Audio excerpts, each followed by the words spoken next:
You know, one of the things that I most admire about you is how you came over to this country. Your family came over from Cuba, but you had the most horrifying story of how you almost came over to Cuba with your family.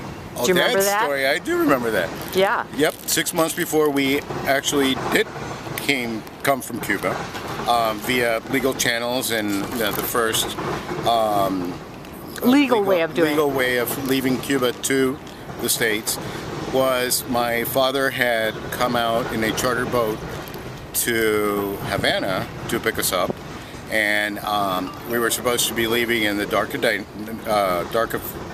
night. When the boat had docked, they had set a stake by the road, which was not secured well enough, and the traffic going by on the road had blown the stake. So when my father took us back to the boat to get us on the boat, we couldn't find the stake or the location of the boat.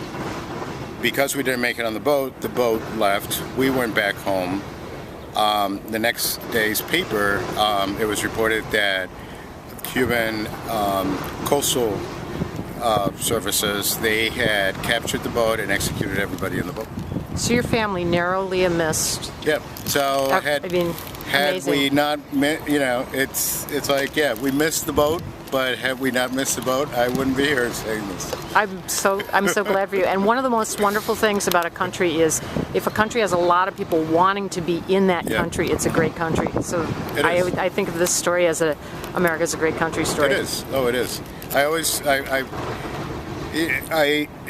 We don't always have to love everything about a country or every decision that's being made, but I think as being an immigrant, I view this country in a whole different way than a natural born, because I do realize, the abilities that and the possibilities that I have had in this country versus what I wouldn't have had had I stayed back in Cuba. Yeah. Well, we're glad to have you. Yeah. Thank you.